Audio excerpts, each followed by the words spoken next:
Bismillahirrahmanirrahim.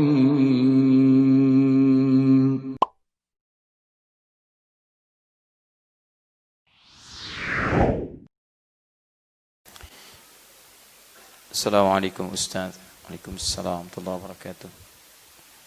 Berbicara tentang fasik. Saya nggak pernah bicara fasik tadi, saya bicara tahajud. Pertanyaan yang lain. Munafik, bagaimana jika kami yang baru mau berhijrah, namun nafsu kami masih sangat tinggi dikarenakan kami masih mudah, karena itu kami masih sering sekali berbuat baik, terus maksiat. Bagaimana pendapat Ustaz? Saya sudah tahu. Ya sudah kalau sudah tahu. Kenapa nanya? Aneh ini orang.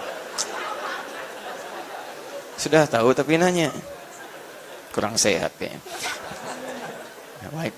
Saya sudah tahu katanya perbanyak puasa sunnah, namun saya masih saja terbayang maksiat karena nafsu. Apa yang harus saya lakukan? Baik, yang pertama adalah Quran surah ke-66 ayat yang ke-8. Itu ditafsir di Quran surah ke-4 An-Nisa ayat ke-17 sampai dengan ayat 18. Kemudian dilanjutkan ke Quran surah ke-3 Ali Imran ayat 185. Yang di situ ditafsirkan di Quran surah ke-7 ayat 34. Ini yang paling efektif untuk menghambat diri kita berbuat maksiat. Baik, yang pertama, setiap orang punya pilihan berubah. Punya pilihan. Jadi kalau Anda bisa memilih yang baik, kenapa Anda memilih yang buruk? Karena itu, manfaatkan peluang itu sampai dengan nanti batas kehidupan terakhir kita. Apa batas kehidupan terakhir itu? Yaitu ketika ajal menjemput. Quran surah ke-7 ayat 34. Walikulli ummatin ajal. Setiap umat itu, bukan cuma kita, semua umat itu punya ajal. Ajal itu batas akhir usia yang dirahasiakan oleh Allah, tidak diberitahu supaya kita bisa bersemangat kemudian menggali bekal-bekal terbaik untuk pulang. Kalau diberitahu, Anda nggak akan semangat menjalani urusan dunia. Itu namanya siapa? Sayyib. Masya Allah. Sayyib, Anda disampaikan akan meninggal malam ini jam 9 kurang 3 menit. Dan kurang 3 detik. Masya Allah. Apa masih berhasrat untuk pulang dan keluar dari masjid? Tidak. Di sini aja. Ya Allah, ampunilah saya, Allah. Saya besok kan ada ujian, gak peduli, ya Allah. Terus saja begitu. Makanya diberikan hal yang gaib sifatnya supaya serius mendekat kepada Allah Subhanahu wa taala. Tapi supaya juga tidak sembarangan. Hati-hati, tidak sembarangan. Karena itu bagaimana cara ajal itu diambil? Ada maut namanya. Quran surah ketiga ayat 185. Kullu nafsin dha'iqatul maut. Setiap jiwa itu akan merasakan kematian. Dha'iqah itu bukan hanya merasakan, tapi semua yang merasakan itu nanti akan punya rasa. Tapi tidak setiap yang punya rasa punya persiapan. Ingat baik-baik. Ada yang punya rasanya itu 5 menit sebelum meninggal. Karena 5 menit sebelum meninggal, nyawa sudah di kerongkongan, sudah tidak punya persiapan. Akhirnya tidak ada persiapan untuk kembali berubah jadi lebih baik. Ada yang rasa-rasanya, Masya Allah, sepekan sudah merasa. Ada yang besoknya meninggal, sehari sebelumnya sudah merasa. Bahkan mengumpulkan saudara, nyampaikan ini dan itu dan seterusnya. Dan banyak sekali teman-temannya seperti itu. Ulama-ulama saleh. Bahkan ada yang menyiapkan kain kafannya, ada yang menyiapkan liang lahatnya. Ada punya rasa dia. Dan diberi persiapan oleh Allah untuk bisa membiasakan itu. Saya pernah dengar kisah, dan ini kisah nyata. Disampaikan langsung oleh bagian dari keluarganya. Dan saya menjadi saksi ketika ditelepon wafatnya. Itu teman-teman sekalian, ada seorang ibu, itu ahli ta'lim. Dan saya wasiatkan, berikan nasihat yang kuat kepada para akhwat ibu di belakang, supaya memegang teguh juga nilai-nilai kebaikan ini. Itu cinta sekali dengan ta'lim. Ikut sana, ikut sini. Dan suaminya saleh, anaknya juga baik-baik. Sampai keadaan beliau terkena penyakit yang luar biasa, diabetes dan seterusnya, sampai kakinya sudah nggak bisa bergerak lagi. Keadaan sudah lumpuh. Tapi tahukah Anda apa yang terjadi? Setiap mendengar ada ta'lim, terdengar ke telinga beliau, maka beliau meminta suaminya untuk menggendongnya menghadiri ta'lim. Gendong. Dan suaminya juga luar biasa, gendong. Berangkat, naikkan ke motor, sampaikan, duduk, setia, selesai, pulang lagi. Satu ketika, teman-teman sekalian, dihukumi oleh dokter secara medis dan klinis, dia sudah nggak bisa ngapa-ngapain lagi. Sudah nggak bisa, sulit dan seterusnya. Tapi tiba-tiba, ada sesuatu yang terjadi luar biasa indah. Pada satu ketika, si ibu itu, yang ada di kamar dan seterusnya, tiba-tiba, mengagetkan semua yang ada di rumah pada saat itu. Ketika datang ke ruangan tengah dengan pakaian yang luar biasa bagusnya. Ternyata ibu ini bisa bangun dari tidurnya. Dia ngambil pakaian terbaiknya, yang paling halal yang dia miliki, dari nafkah suaminya. Dikenakan pakaian itu yang sangat luar biasa indahnya, bagus. Kemudian datang ke ruang tengah, dipanggil suami dan kedua anaknya. Begitu dipanggil teman-teman kaget, belum hilang dari kagetnya, digenggam tangan suaminya begini dan minta pada anaknya, tolong buatkan susu. Dibikinkan susu pada saat itu, belum hilang kagetnya diminum, tolong bacakan Quran, mama ingin dengar. Begitu kedua anaknya baca Quran, ibunya tenang begini. Sampai tak terasa ikatannya, pegangannya sudah sedemikian kuat. Ketika dilihat ternyata tangannya sudah kaku, meninggal dalam keadaan diberikan air susu oleh dua anak yang telah disusui oleh ibu ini, dan dibacakan Quran, kepergiannya dibacakan Quran oleh anak yang telah dikandung dan dilahirkannya. Anda bayangkan, kita tidak bisa mengelak dari kematian, tapi kita bisa mempersiapkan diri meninggal dalam keadaan yang terbaik. Maka itu kata para ulama, jika Anda tergerak untuk berbuat maksiat, bayangkan seketika akan diwafatkan oleh Allah Subhanahu wa taala. Itu yang paling mudah. Teman-teman yang kerja baik di Pusi atau tempat lain, kalau ada tawaran kontrak yang tidak baik, yang tidak jelas, bayangkan ketika Anda tanda tangan, Anda diwafatkan pada saat itu. Itu akan menjaga diri Anda. Dan ingat baik-baik, rezeki itu nggak akan tertukar. Nggak akan tertukar. Anda mustahil diwafatkan kalau rezeki Anda belum diberikan secara sempurna. Anda cari yang halal, dapatnya segitu. Anda cari dengan yang haram, dapatnya segitu. Kalau bisa dengan yang halal, kenapa cari yang haram? Perbedaannya cuma di keberkahan. Berkah. Dapat dengan cara yang halal, berkah. Cara yang haram, hilang keberkahannya. Itu poinnya. Di jangan bangga mengambil yang haram, dapat 100 miliar. Memang rezeki Anda itu 100 miliar. Anda cari dengan yang halal pun dapatnya segitu. Ngapain Anda cari yang halal dengan cara yang haram? Ngapain cari dengan cara yang haram? Gak ada kerjaan Anda. Maka dari itu ketika Anda menemukan peluang berbuat maksiat, bayangkan diwafatkan pada saat itu. Itu yang paling mudah. Dan ingat, malaikat ketika akan mencabut nyawa, dia punya tupoksi yang jelas. Tidak akan tertukar, tidak akan milih, dan tidak akan memberikan kabar dan sebagainya. Karena itu, baca tanda-tandanya, selalu dekatkan diri kita dengan Allah Subhanahu wa taala. Kemudian cara terbaiknya, setelah itu kita paham, segera bertaubat. Maka disampaikan di Quran surah ke-66 At-Tahrim ayat yang ke-8, "Tubu ilallahi taubatan nasuha." Dan dibuka dengan kalimat iman, "Ya ayyuhalladzina amanu." Hei orang-orang yang masih merasa punya iman.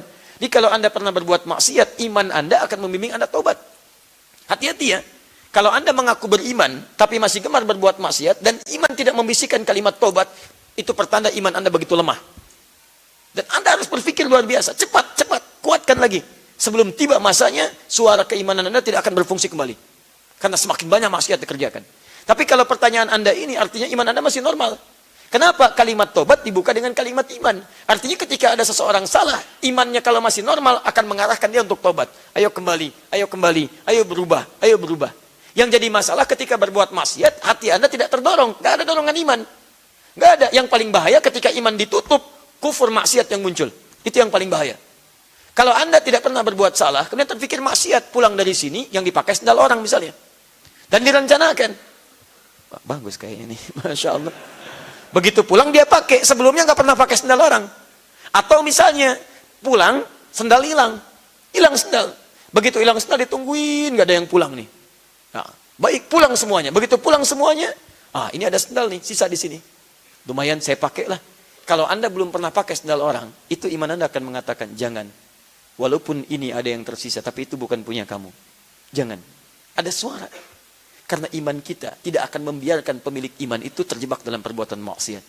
Tapi sebaliknya, kalau terus maksiat, nakta sudah tertutup semuanya, maka suara iman akan hilang. Pelan. Yang ada adalah suara keburukan, suara maksiat. Dibisikkan setan. Setan lewat nafsu. Sebelum berangkat pun sudah niat. Sendal itu yang saya pakai itu. Begitu selesai pengajian dipakai. Begitu pakai, hatinya mengatakan, kamu salah. Bukan yang itu. Harusnya yang itu yang lebih bagus lagi. Lebih jahat. Karena ini suara yang baiknya hilang. Makanya saya ucapkan selamat kepada Anda yang menuliskan kertas ini. Kenapa? Karena masih ada suara iman dalam diri Anda. Meminta Anda berubah. Makanya ketika Anda mau berubah harus total. Niatkan dengan total. Tubu ilallahi taubatan nasuha. Yang benar. Yang serius. Bagaimana cara serius itu? Ditafsirkan nanti pertama di Quran surah ke-4 ayat ke-17 tadi. Ya sampai 18 ya. Ayat 17 baca. Innamat taubatu 'ala Allahi lilladzina ya'maluna su'an bijahalatin thumma yatubuna min qarib. Tobat yang diterima oleh Allah adalah bagi seseorang yang pernah berbuat salah. Salahnya disebut dengan jahalah. Jahalah itu terbagi dua. Yang pertama memang nggak tahu itu dosa. Nggak tahu dosa. Nikmati misalkan acara gosip, macam-macam dan sebagainya. Kok nikmatin gosip? Itu dosa tahu? Nggak tahu. Nah karena nggak tahu, dia menyaksikan itu. Setelah tahu, dia pindah, saya tobat. Ya Allah, itu jahalah namanya. Ya, mamah tidak kakak, Alhamdulillah mah tidak seperti tante itu tuh. Oh, sama, mama juga dosa. Kasih tahu, tidak baik menyebutkan orang lain. Kembali. Ada yang kedua, jahalah kedua itu memang sudah tahu dosa, cuman dikerjain juga. Ini yang banyak. Sudah tahu salah, dikerjain. Kayak es batu ditiupin. Ya. Jadi bohong, dusta, dosa enggak? Udah tahu dosa, dikerjain juga. Silakan cek, gosip itu tahu dosa. Sudah tahu dosa, dikerjain juga. Itu jahalah namanya.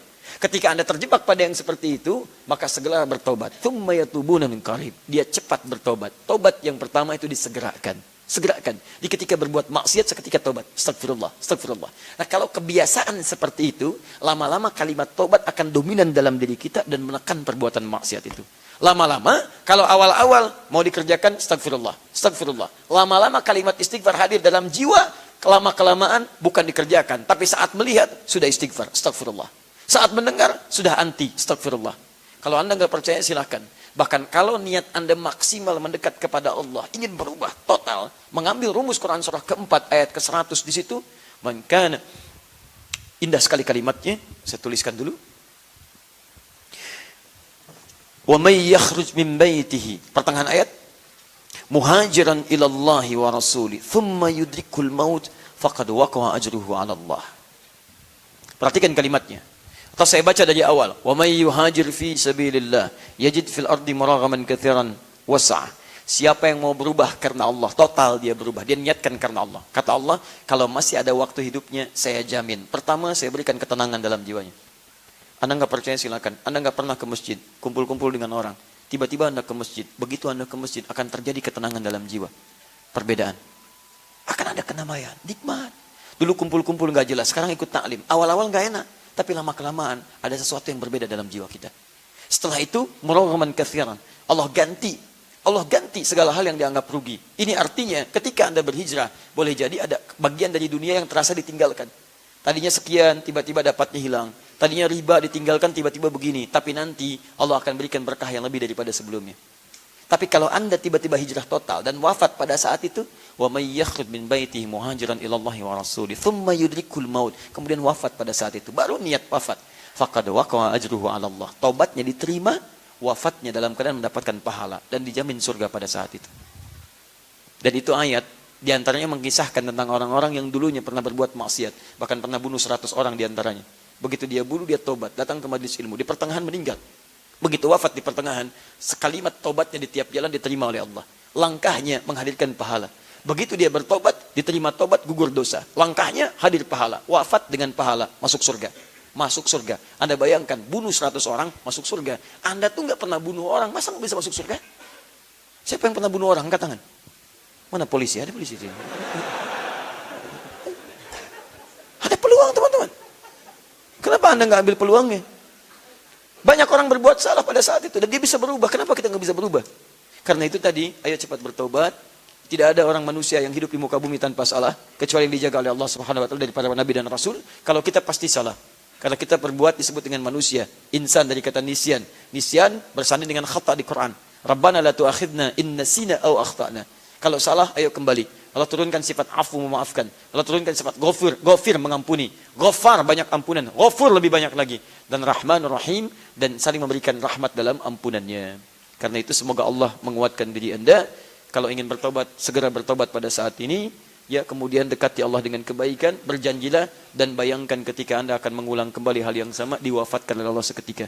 Semoga Allah memuliakan Anda, semoga Allah memuliakan orang tua Anda, dan semoga dengan taubatnya Anda memberikan kebaikan kepada kedua orang tua Anda, ibu yang telah melahirkan Anda, ibu yang mengandung Anda, ayah yang kemudian memikul beban kehidupan Anda. Masa iya kemudian ketika Anda dilahirkan Anda mengecewakan keduanya dan membuat malu keduanya di hadapan Allah Subhanahu wa taala? Tidakkah Anda bayangkan ketika ibu Anda dipanggil, ayah Anda dipanggil dan kecewa dengan Anda, dan Anda dipisahkan dari ibunda dan ayah Anda, dan berteriaklah ayah Anda memohon kepada Allah supaya Anda bisa dikembalikan ke surga, tapi tidak ada daya karena pada saat itu pilihan Anda. Anda mau bahagia, maka pilihlah berubah hari ini. Tapi jika Anda memang berniat untuk masuk neraka, itu pilihan Anda. Dan jangan pernah kemudian itu disampaikan pada orang lain.